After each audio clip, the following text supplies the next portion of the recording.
Music, are you ready to challenge the dogmas of science and explore an alternative way of understanding the nature of reality? In this eye-opening video, we're diving deep into the 10 dogmas of science that have shaped our worldview for centuries. Get ready to question everything you thought you knew, because the truth may surprise you. But first, let me ask you this.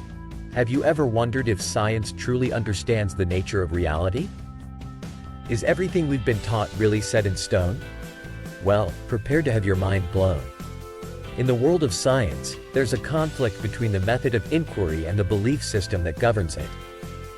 We've come to accept a materialistic worldview that limits our curiosity and hinders scientific progress.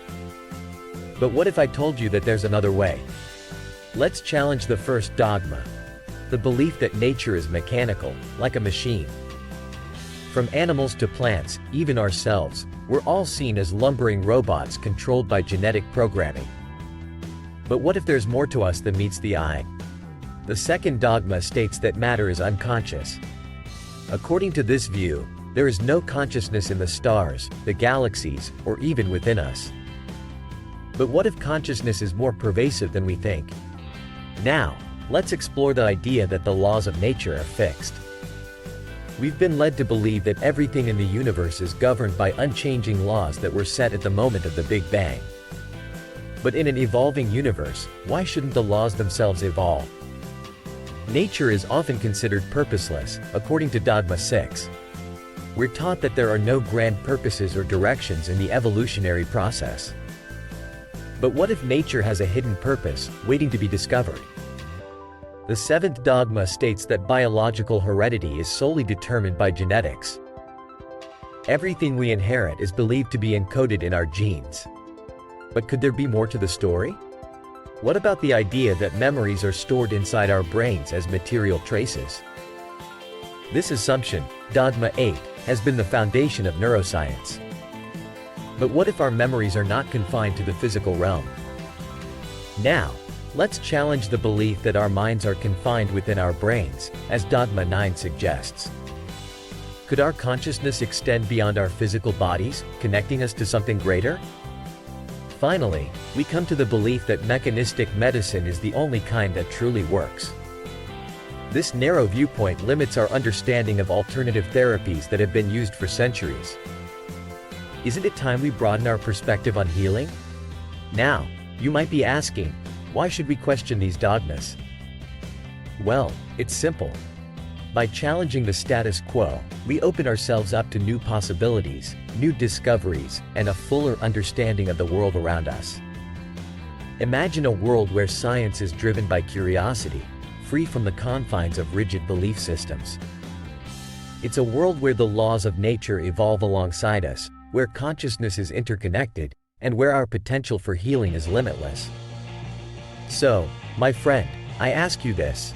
What actions will you take in your own life as a result of questioning these dogmas? How will you embrace the unknown and push the boundaries of scientific inquiry? If you found this video valuable in expanding your perspective, I invite you to support our channel by subscribing, liking, and hitting that notification bell. By doing so, you'll not only stay updated with our latest content, but you'll also tap into the benefits and insights shared in this video. And remember, if you found this information truly transformative, consider showing your appreciation by giving a tip proportional to the value received. The link can be found in the description below. Thank you for joining me on this journey of scientific exploration. Together, let's challenge the dogmas, push the boundaries, and unlock the true potential of human understanding. Hey there, my ambitious friend. Ever wondered why people tend to follow the crowd, even when it doesn't make sense? Well, I've got a fascinating book for you today that explores this phenomenon in depth. Extraordinary Popular Delusions and the Madness of Crowds by Charles Mackay is a timeless study on crowd psychology, written way back in 1841, but still incredibly relevant today. In this book, Mackay warns against blindly following the masses and encourages us to think for ourselves. And let me tell you, the stories he shares will blow your mind. One of my favorite tales from the book takes us back to Europe in the 1600s, where something as simple as a tulip bulb ignited a massive mania. Initially, tulips were seen as a luxury item for the rich, but soon they became a symbol of status and wealth for the middle and upper classes. The value of tulip bulbs skyrocketed, and people went crazy, trading them for ridiculous sums of money, property, and even 12 acres of land for a single bulb. Can you believe it? But as you can guess, this madness couldn't last forever, and the tulip market eventually crashed, leaving many people broke and bewildered. And it's not just tulips, my friend. Even today, we see similar behavior. People camping outside an Apple store for days just to get the latest iPhone when they could easily buy it later.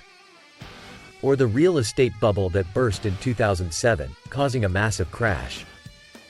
It's crucial to recognize when the market value of something exceeds its true worth, so we don't get caught up in the madness. But it's not just financial crazes that McKay explores. He also delves into the infamous witch trials that took place across Western Europe in the 16th and 17th centuries. Back then, people attributed bad luck to supernatural causes, leading to thousands of innocent people losing their lives in witch hunts. It was a time of mass superstition, where accusations were made with little evidence, often fueled by personal vendettas. One of the most infamous figures of this period was Matthew Hopkins, the self-proclaimed witch-finder general. He traveled around East Anglia, exploiting the hysteria surrounding witchcraft, and extorted money from local authorities by offering his services in identifying witches. Hopkins would employ bizarre tests like tying the accused's hands and feet and throwing them into a river.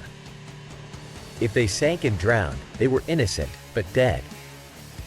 If they floated, they were deemed witches and burned at the stake.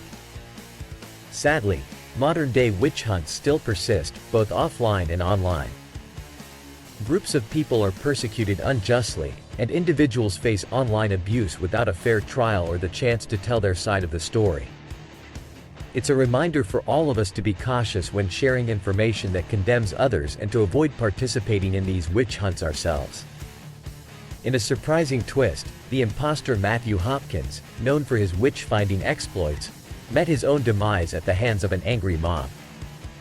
Believing he must be a wizard with a book of devilish powers, they subjected him to the very tests he had used on others. Whether he sank or floated, one thing's for sure: his notoriety caught up with him, and he paid the price for the havoc he wreaked. So, my ambitious friend, as we wrap up this mind-boggling journey through extraordinary popular delusions and the madness of crowds, I want to leave you with a question.